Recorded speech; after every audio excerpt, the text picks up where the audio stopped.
Hey everybody, Dylan here, and I'm just making this video for fellow expats, for family and friends who might be wondering what's going on over here, what it's like in Ukraine right now. And I want to say welcome to the channel. If you don't know me, my name is Dylan, and I'm an American expat living in Ukraine. I live in Lviv with my Ukrainian wife and our 1.5-year-old son, who is an American citizen.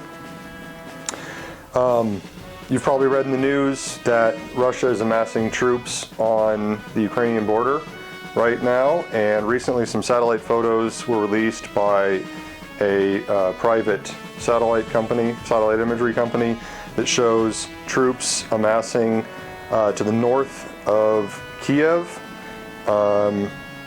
near Klitova in Klincy, which is just to the north of kind of Kiev and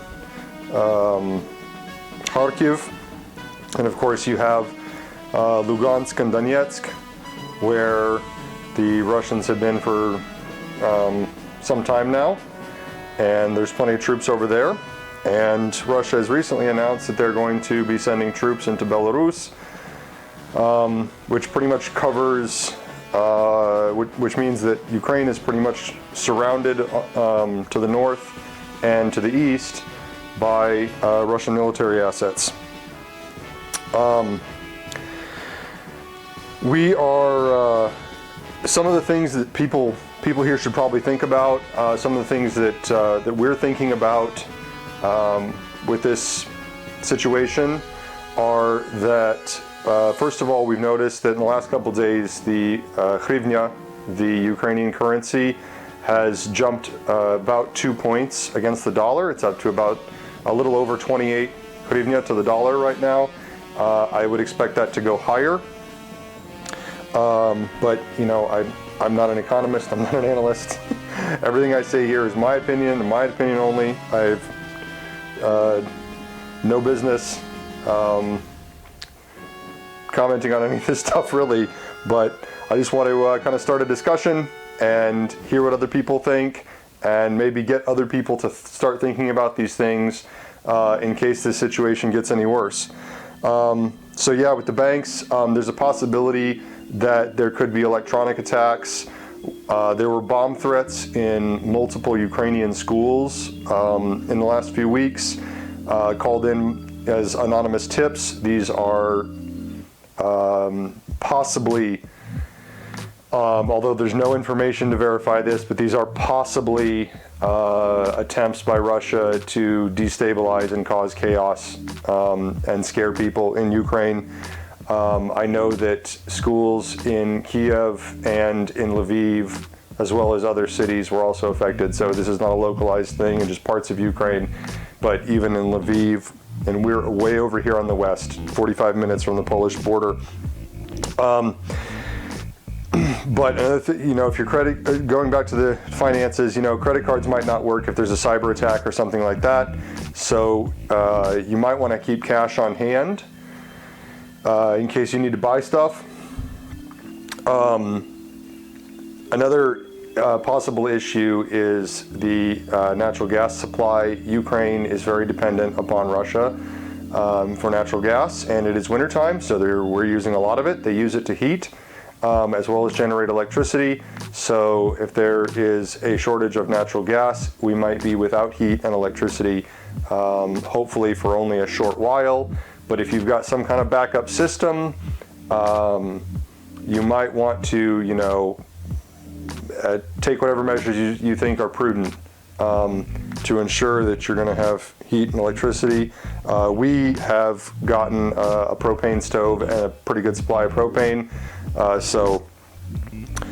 Food, we always keep 2 weeks of food in the house, and I think that's a pretty good policy to have some extra food around in case there are shortages.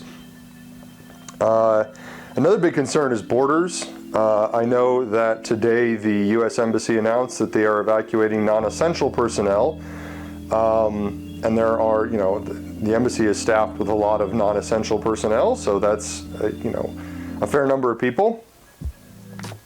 and they're going to be evacuating them over the next week. So according to the news articles that I've read, so that's, you know, that's a step that hasn't been taken before, which leads me to believe that this situation is different than it is every year. I mean, you know, it's wintertime in Ukraine, so what do you get? You get snow and a threat of Russian invasion every year. But I think this one's a little bit different, so we should be taking precautions, especially expats. The borders are really difficult right now. Part of it's because of COVID. I know that Poland is, the land border is closed to Americans at least. We have to fly, and while there are direct flights from Lviv to Poland, who knows what's going to happen in the event of a crisis. There's also, you know, Slovakia and Romania that we could try to cross at. Those are all within driving distance. We are keeping a full tank of gas in our car, so we're ready to go. We've got our bags packed and documents ready, along with multiple translations of them. So yeah, so my question is like, you know I've been following the expat forums a lot, and some people say, oh, this happens every year, we're just going to ignore it, continue on living like we always do. And some people are taking the threat a little bit more seriously. And we have friends, both expats and Ukrainians, who are planning to leave the country or have already left the country to take a prolonged or indefinite vacation. So we're all just, you know, waiting for things to happen. It's really difficult right now because life is just continuing as normal. Nothing's really changed on day to day, except there's this looming idea of a threat that's out there. And I don't really understand why Russia is doing this. I know what they've said in the press, but you know, what a politician says to a journalist is not always the same thing that they think. So it's anybody's guess what's going to happen in the next few weeks, but I will endeavor to continue making these videos and continue publishing them. So keep in touch, and hey, leave a comment below. Let me know what steps, if any, you're taking. If you think this is all just smoke and mirrors and there's nothing to be worried about, I'd like to hear that. And if you're genuinely worried, if you've done anything, if you need any help, if you want to just, make some contacts so we know where each other's are.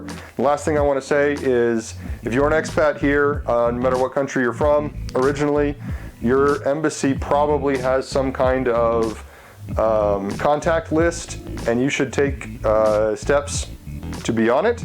The American Embassy, it's called the STEP program. You sign up online, you tell them your address and your phone number, and they'll send you text messages with alerts and emails and stuff like that. I've been signed up for that for many, many years as I've traveled around the world. So yeah, it's called the STEP program, STEP for Americans, and I know the British Embassy has something similar, and I assume that most other countries do as well.